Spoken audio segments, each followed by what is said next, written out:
নিজৰ সমষ্টিৰ অন্তৰ্গত বিভিন্ন জাতি জনগোষ্ঠীৰ ৰাইজৰ দুখ দুৰ্যোগবিলাক সমাধান কৰাটোৱে তেখেতৰ দায়িত্ব। স্বাধীনতাৰ ৭৮ বছৰৰ পিছতো বহু সমস্যা আমাৰ অঞ্চলত আছে। ইয়াৰ ভিতৰত কিছুমান সমস্যা আছে যি সমস্যা আমি তাৎক্ষণিকভাৱে সমাধান কৰিব পাৰোঁ। কিছুমান সমস্যা আছে এই সমস্যাবিলাক সমাধান কৰিবলৈ অলপ টাইম লাগিব, কিন্তু যি সমস্যাবিলাক তাৎক্ষণিকভাৱে সমস্যা সমাধান কৰিব পাৰে আৰু যি সমস্যাবিলাক মানৱতাৰ লগত জড়িত হৈ আছে, মানৱ জীৱনৰ লগত জড়িত হৈ আছে, আমাৰ নিৰাপত্তা আৰু শান্তিৰ লগত জড়িত হৈ আছে, আমাৰ উন্নয়নৰ লগত জড়িত হৈ আছে, এই সমস্যাবিলাক আমি যথা সময়ত সমাধান কৰিব লাগিব। সতীশ মণ্ডল, সুগৰ্ধন মণ্ডল, ৰূপা মণ্ডল, অমূল্য মণ্ডল শিবপুৰ, অঞ্জলি মণ্ডল, ৰতন মণ্ডল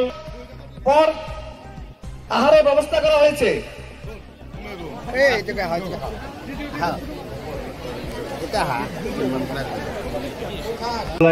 আমাৰ সন্মানীয় সভাপতি ডাঙৰীয়া, লগতে ইয়াৰ উপস্থিত আমাৰ সকলোৰে পৰিচিত আমাৰ সন্মানৰ চাপাগুৰি বিধানসভাৰ প্ৰাক্তন বিধায়ক হিতেশ বসুমতাৰী ডাঙৰীয়া, ইয়াত উপস্থিত আমাৰ আপোনালোকৰ সকলোৰে আপোন, আপোনালোকৰ সকলোৰে চিনাকি আমাৰ সন্মানীয় বিজেপিৰ ৰাজ্যিক সভাপতি লগতে সাংসদ আমাৰ সন্মানীয় দিলীপ শইকীয়া ডাঙৰীয়াই যেহেতু অকলে খেলাৰ কাৰণে তেখেতে কথা কৈছে, হয়তো সকলো পাৰ্টিয়ে নিজৰ কমিটমেণ্ট কোৱাৰ কাৰণে অধিকাৰ আছে, নিজৰ অপিনিয়ন দিয়াৰ কাৰণে ৰাইটছ আছে, কিন্তু মই ভাবোঁ NDAৰ হেড এইটো ডিছকাশ্যন হয়। NDA যিহেতু আমি আজি চৰকাৰ চলাই আছোঁ, গতিকে NDAৰ মজিয়াত যেতিয়া ডিচিশ্যন হ'ব সেইখিনিহে ফাইনেল হ'ব। কিন্তু আমি যোনে যি কওক, যোনে যি ভাবক, এইটো আমাৰ ক'ব লগা একো নাই। কোনোবা কিবা ক'ব পাৰে, এইটো ডাঙৰ মেটাৰ নহয় আমাৰ কাৰণে। আমাৰ মেটাৰটো হ'ল UPPLৰ দ্বাৰা UPPLে প্ৰমোদ বড়ো ডাঙৰীয়াৰ নেতৃত্বত আজি BTRত বসবাস কৰা ৩৫ লক্ষ মানুহক সেৱা কৰিব লাগে, এই ৰাইজৰ অভাৱ অভিযোগবিলাক পূৰণ কৰিব লাগে। ইয়াৰ কাৰণে আজি আমি UPPL সাজু। ইয়াত কোনে কি আহে এইটো আহিব যাব, কিন্তু UPPL ইয়াৰ ষ্টিল আমি ৰাইজৰ সেৱা কৰাৰ কাৰণে একশ্যন মোডত আছোঁ। UPPL আৰু AGP আমি NDAৰ এলায়েন্স হয়। NDA এলায়েন্স আজি ভাৰতবৰ্ষ, অসম আৰু বিটিয়া এই তিনিটাত আমাৰ চৰকাৰ চলি আছে।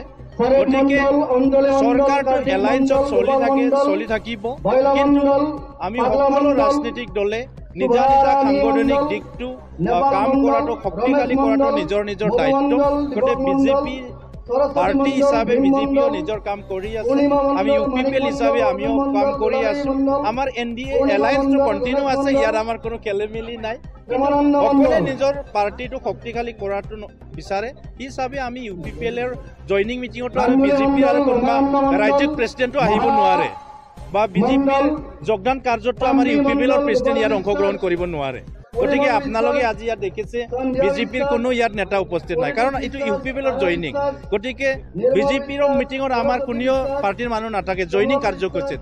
গতিকে জইনিং কাৰ্যসূচীবিলাক সদায় বেলেগ বেলেগ হয়।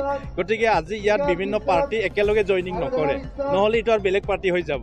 গতিকে ইয়াত আমাৰ কোনো খেলিমেলি নাই, NDA এলায়েন্স চলি আছে, কিন্তু আমি সকলোৱে শক্তিশালী কৰাৰ কাৰণে আমি UPPL শক্তিশালী ৰূপে আজি ইয়াত বিভিন্ন BTR অঞ্চলৰ বিভিন্ন অঞ্চলত আজি জইনিং কাৰ্যসূচী কৰি আছে। ৰাইজে উইলিংলি আজি জইন কৰিবলৈ আহিছে।